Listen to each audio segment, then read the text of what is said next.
ఆర్థికంగా రాజకీయంగా కాపు బలిజలను అణదొక్కింది వైఎస్ఆర్ కాంగ్రెస్ పార్టీనే. కాపు బలిజలను బీసీలో చేర్చే ప్రసక్తే లేదని, రిజర్వేషన్ కల్పించమని బహిరంగంగా ప్రకటించిన వ్యక్తి జగన్ కాదా అని టీడీపీ జాతీయ ఉపాధ్యక్షుడు వారిశెట్టి హరిప్రసాద్ ప్రశ్నించారు.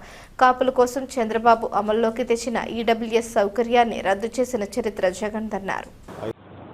కొంతమంది కాపు నాయకులు కోనసీమ రామచంద్రాపురంలో కాపులకు అన్యాయం జరుగుతూ ఉంది, జగన్మోహన్ రెడ్డి పీరియడ్లో కాపులకు న్యాయం జరిగింది అనే ఉద్దేశంతో వాళ్ళు నిన్న కొంతమందిని పిలిపించి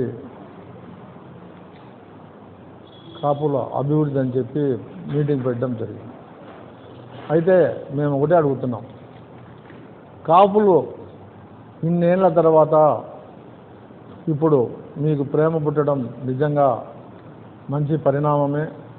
ఎందుకంటే ఆ రోజు జగన్మోహన్ రెడ్డి కాకినాడలోనే పాదయాత్రలో కాపులకు రిజర్వేషన్ ఇవ్వను అని చెప్పినప్పుడు ఈ నాయకులంతా నిద్రపోతూ ఉన్నారా అని మేము అడుగుతున్నాం. కనీసం నోరు తెచ్చి ఎందుకు ఆ విధంగా చెప్తున్నావు, కాపుల్లో వ్యతిరేకత వస్తుందని కూడా ఎవరు చెప్పలేదు. అయినా కూడా కాపులు గెలిపించారు. తర్వాత ఆయన సీఎం అయ్యాడు.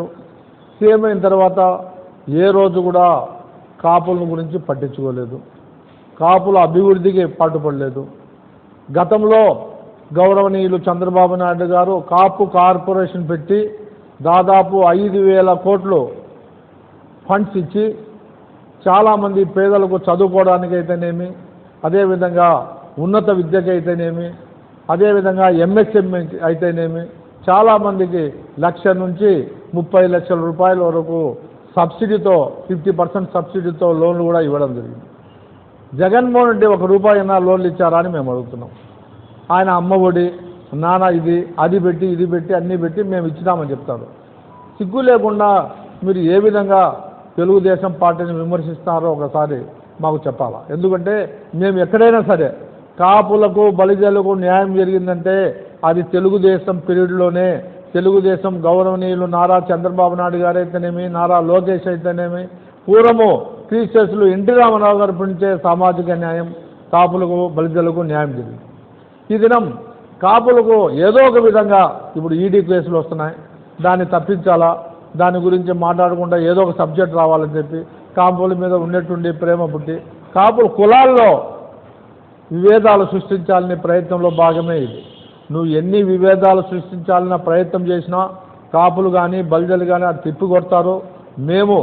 మాకు అందో ఇంతో న్యాయం జరిగింది, మాకు మేలు జరిగేది తెలుగుదేశం పార్టీ అధికారంలో ఉన్న పార్టీని మాత్రమే అని చెప్పి అందరికీ తెలుసు. కాబట్టి నువ్వు ఎన్ని ప్లాన్ చేసినా అది వ్యర్థం తప్ప ఇంకొకటి కాదు. కాబట్టి తప్పకుండా ఈ నాయకులకు ఒకటే చెప్తున్నాం, మీరు ఎక్కడైనా సరే మీరు ఈ దినం తెలుగుదేశంలో అన్యాయం జరుగుతుందని బొత్స సత్యాన్ని కూడా అంటాను కదా, మీరు ఆ దినం ఏం చేశారో, నిద్రపోతా ఉన్నారా మీ ప్రభుత్వం ఉన్నప్పుడు? కనీసం కాపుల గురించి మాట్లాడారా అని మేము అడుగుతున్నాం. రాయలసీమలో దాదాపు 6 జిల్లాల్లో ఒక సీటు కూడా, ఒక ఎమ్మెల్యే సీటు కూడా ఇవ్వకుండా ఆయన రాజశేఖర్ ఉన్నప్పుడు బైఫర్కేషన్లో బలిజోలు కడప జిల్లాలో రాకూడదని రాయచోటిని డివైడ్ చేసినాడు. అదేవిధంగా రాజంపేట కూడా ఆయన ఇష్టం వచ్చినట్టు కలిపి వేరేటి కలిపి ఇక్కడ కులానికి అన్యాయం చేశాడు. కాబట్టి ఈ దినం మీకు ఎందుకు ప్రేమ వచ్చిందని మేము అడుగుతున్నాం.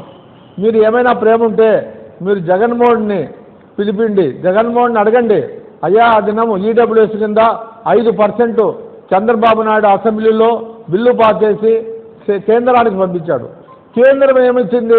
మీరు ఎమ్మెల్యేలు మీ అసెంబ్లీలోనే మీరే చేసుకోవచ్చు, వాళ్ళకి 5% ఇవ్వచ్చని పంపితే నేను ఇవ్వనని చెప్పి కూర్చున్నాం. కనీసము 5% ఈడబ్ల్యూఎస్లో కూడా అందరికీ సమానంగానే ఇస్తా కానీ కాపులకు బలిజలకు నేను ఇవ్వనని చెప్పి కటాకట్టగా చెప్పావు. అటువంటి నాయకుని పంచన చేరి సిగ్గు లేకుండా కాపులకు న్యాయం జరిగిందంటే ఎవరూ నమ్మరు. మేము చెప్తున్నాం, ఈ దినాన్ని కూడా మేము గౌరవ చంద్రబాబు నాయుడు అడుగుతున్నాం, సార్ కనీసం మా వాళ్ళు ఈడబ్ల్యూఎస్ అయ్యి ఎంతోమంది లక్షల మంది ఈ పొద్దు నష్టపోయారు.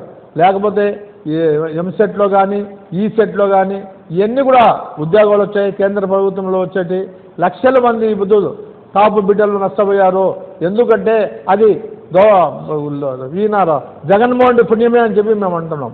ఎందుకంటే కేంద్రం పర్మిషన్ ఇచ్చినా నువ్వు అందరికీ సమానంగా ఇస్తా కానీ కాపులకి నేను చెప్పిన తర్వాత కొన్ని లక్షల మంది నష్టపోయారు. కాబట్టి ఈ నాయకులకు ఒకటే చెప్తున్నాం, మీరు కూడా ఆలోచించండి.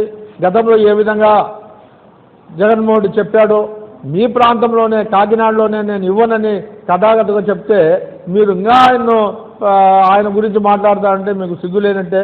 కనీసం కాపులు తిరగబడతారు.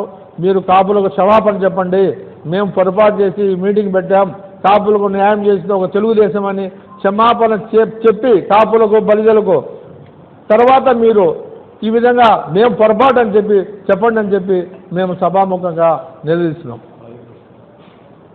అదేవిధంగా నిన్న సాయి కృష్ణ ఆయన మీద దండికి కేసులున్నాయి. అంటే ఎవరైనా చనిపోతే మాకు కూడా బాధే, కానీ ఆయన ఏ విధంగా కేసుల్లో ఉన్నాడు, ఏ విధంగా చనిపోయినాడు, ఆ ఇన్స్పెక్టర్ ఎవరైతే ఉన్నాడో ఆ ఇన్స్పెక్టర్ కూడా కాపు కులస్తుడే. ఆయన తెలుగుదేశం ఇమీడియట్గా సస్పెండ్ చేసింది, ఎంక్వైరీ చేసింది, సిట్ వేసింది, చేస్తూ ఉంటే అతను ఉన్నట్టుండి ఎక్కడ లేని ప్రేమ వీళ్ళకి పుట్టిందో నాకు అర్థం కావట్లే. మీ పీరియడ్లో ఎంతమంది చనిపోయారో ఒకసారి ఆలోచించారా?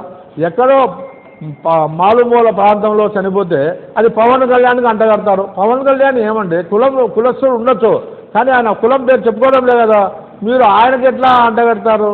మీరు లోకల్గా ఉండే నాయకులు ఏ విధంగా చనిపోయినాడు, అతను ఏమున్నాయి అతని మీద కేసులు, అతను చనిపోయిన దానికి చంద్రబాబు నాయుడు చాలా బాధపడ్డాడు. వాళ్ళ తల్లిదండ్రులను పిలిపించి వాళ్ళకు కూడా చెప్పాడు, అమ్మా మీకు న్యాయం చేస్తా, మీ కుటుంబానికి న్యాయం చేస్తా అని చెప్పిన నాయకుడు ఎవరైనా ఉన్నారంటే అది చంద్రబాబు నాయుడు తప్ప ఇంకొకటి లేదు. ఏదైనా జగన్మోహన్ రెడ్డి కాపులకు బలిజలకు కనీసం పిలిపించన్నా చెప్పాడని మేము అడుగుతున్నాం, మాట్లాడాడని మేము అడుగుతున్నాం. కాబట్టి ఇప్పటికైనా మీరు ఆలోచించాలా. మీరు ఈ మీటింగ్ ఏదైతే సారాంశం మాకు అవసరం లేదు. మీరు కాపులకు బలిజలకు క్షమాపణ చెప్పండి, మేము పొరపాటుతో ఇది పెట్టాం, న్యాయం చేసింది సామాజిక న్యాయం చేసింది తెలుగుదేశం పార్టీ అని చెప్పి అందరూ కూడా ముక్త కంఠంతో ఈ దినం రాష్ట్రంలో ఉన్న ఎంతమంది ఎన్ని కోట్ల మంది ఉన్నారో 27% మంది తెలుగుదేశమే న్యాయం చేసిందని చెప్తున్నారు. కాబట్టి ఆ విధంగానే మీరు కూడా క్షమాపణ చెప్పాలని